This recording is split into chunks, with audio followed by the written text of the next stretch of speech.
Hello అండి, అందరికీ నమస్కారం. Welcome back to our channel. Andhra Pradesh రాష్ట్రంలో ఉన్నటువంటి రైతులకు కుటుంబ ప్రభుత్వం తాజాగా శుభవార్తనైతే ప్రకటించడం జరిగింది. అన్నదాత సుఖీభావ పథకాన్ని ఈ నెలలోనే అర్హులైనటువంటి రైతుల ఖాతాల్లోకి అయితే జమ చేస్తామంటూ చెప్తూ ఉన్నారనమాట. అయితే ఈ అన్నదాత సుఖీభావ పథకం కింద నిధులు వచ్చేసి పర్టికులర్గా ఏ రైతులకైతే విడుదల చేయబోతున్నారు, దీనికి సంబంధించిన అర్హుల జాబితా అనేటువంటిది అయితే ఎప్పుడు విడుదల చేస్తారు, ఎట్లా చెక్ చేసుకోవాలి, అలాగే ఎంత మేరకు డబ్బులు అనేటువంటిది అయితే అకౌంట్లోకి అయితే విడుదల చేయబోతున్నారు, డాక్యుమెంట్స్ అనేటువంటివి ఏమేమి అవసరమవుతాయి, ఈ వివరాల గురించి అయితే మేము ఈ వీడియోలో అయితే డిస్కస్ చేసుకుందాము. మీరందరూ కూడా వీడియోని ఎండ్ వరకు చూసి వీడియోకి ఒక చిన్న లైక్ చేయడం అయితే మర్చిపోవద్దు. అలాగే ఫస్ట్ టైం ఎవరైతే ఛానల్ని విజిట్ చేశారో ప్రతి ఒక్కరు కూడా ఛానల్ని సబ్స్క్రైబ్ చేసుకునేసి బెల్ ఐకాన్ అయితే ఆన్లో పెట్టుకునేసేయండి. టెలిగ్రామ్ గ్రూప్లో కూడా జాయిన్ అయితే అయిపోండి, మీకు యూజ్ ఇన్ఫర్మేషన్ అప్డేట్ అయితే చేస్తూ ఉంటాను.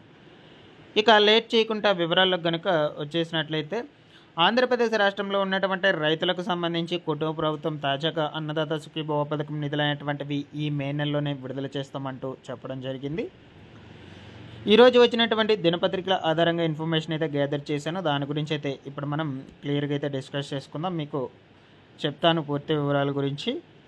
సో మొట్టమొదటిగా ఇక్కడ మనం చూసుకున్నట్లయితే ఈ నెలలోనే అన్నదాత సుఖీభావ పథకం కడపలో జరిగేటువంటి 27, 28, 29 తారీఖులో మహానాడు జరగనున్నట్లు చెప్తూ ఉన్నారు. ఈ నేపథ్యంలోనే ఈ నెల 18వ తేదీ నాటికి రాష్ట్ర స్థాయి కమిటీలు మినహా మిగిలినటువంటి అన్ని కమిటీలకు వేయాలని చెప్తూ ఉన్నారు.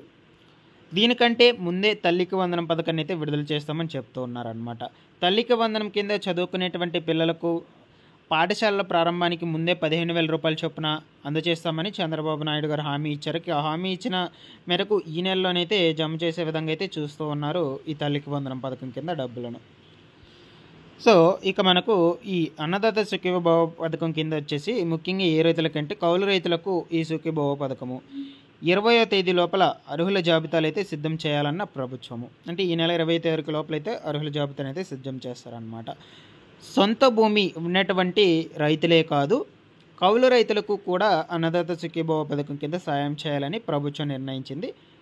అంటే పొలం ఉన్నటువంటి రైతులకే కాకుండా కౌలు రైతులు అంటే కూలి పనికి వెళ్తూ ఉంటారు కదా పొలం పనులకు, సో వాళ్ళకు సంబంధించి కూడా అన్నదాత సుఖీభావ పథకం ఇవ్వాలని చెప్తూ ఉన్నారు.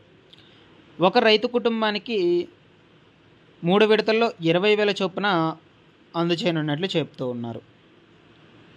అంటే 3 విడతల్లో 20,000 రూపాయల చొప్పున అంటే సో మ్యాక్సిమం మనకు చూసుకున్నట్లయితే 6,500 రూపాయలు సో అట్లయితే పడుతుందన్నమాట మీకు ఒక్కొక్క విడతకు. సంవత్సరానికి 3 విడతలు అనమాట. పిఎం కిసాన్ కింద ఇచ్చేటువంటి 6,000తో కలిపి ఈ మొత్తాన్ని అయితే జమ చేయనున్నట్లు చెప్తూ ఉన్నారు. అంటే పిఎం కిసాన్ కూడా దాంట్లోనైతే కలిసిపోతుంది. అప్పుడు పిఎం కిసాన్ 2,000. సో యాక్చువల్గా మనకు ఈ అన్నదాత సుఖీభావ పథకం కింద వచ్చేది కేవలం మనకు 4,500 రూపాయలు ఎంతో ఉంటుంది సంథింగ్. సో ఆ 4,500 రూపాయలు ఈ 2,000 మొత్తం కలుపుకుంటే 6,000 ఒక్కొక్క విడతకైతే మీకు జమ అవ్వడం అయితే జరుగుతుంది.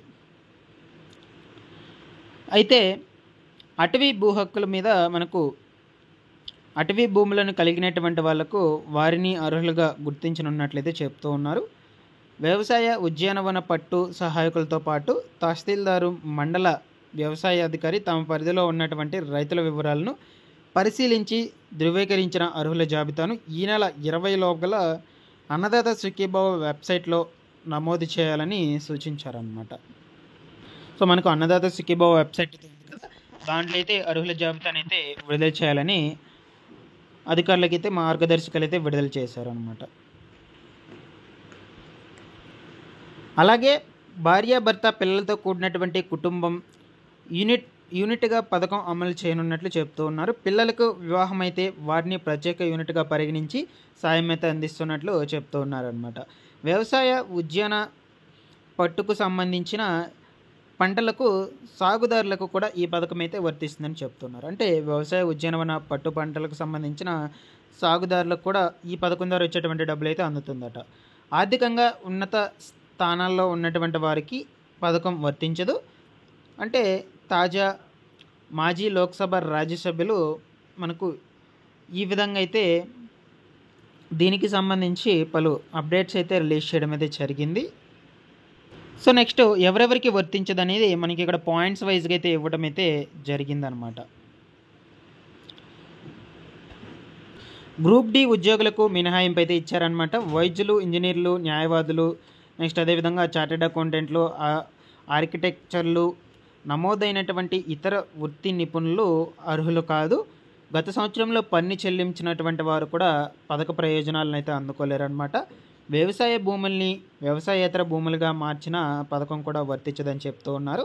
ఇక పీఎం కిసాన్కి సంబంధించి ఇక్కడైతే అప్డేట్ చూద్దాము. సంతృప్తికర స్థాయిలో పీఎం కిసాన్ను సంతృప్తికర స్థాయిలో అమలు చేసేందుకు వీలుగా జాబితాలను అయితే నవీకరించాలని చెప్తూ ఉన్నారు.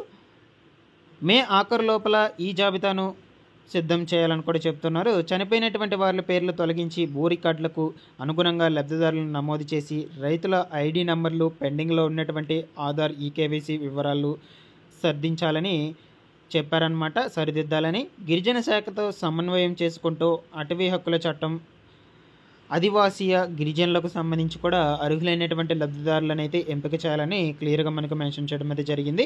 సో ఫైనల్గా ఈ నెలాఖరు లోపల పీఎం కిసాన్, అన్నదాత సుఖీభావ్ 2 పథకాలకు సంబంధించిన 6,500 రూపాయల నిధులు అనేటువంటివి అయితే మీ ఖాతాలకు జమ అవుతాయండి. ఈ లోపల అర్హుల జాబితాను అయితే రిలీజ్ చేస్తారు. మీకు ఎప్పటికప్పుడైతే ఛానల్ నుంచి అయితే అప్డేట్ అయితే చేస్తూ ఉంటాను. ఛానల్ని సబ్స్క్రైబ్ చేసుకునేసి రెగ్యులర్గా అయితే వీడియోస్ని అయితే ఫాలో అవుతూ ఉండండి.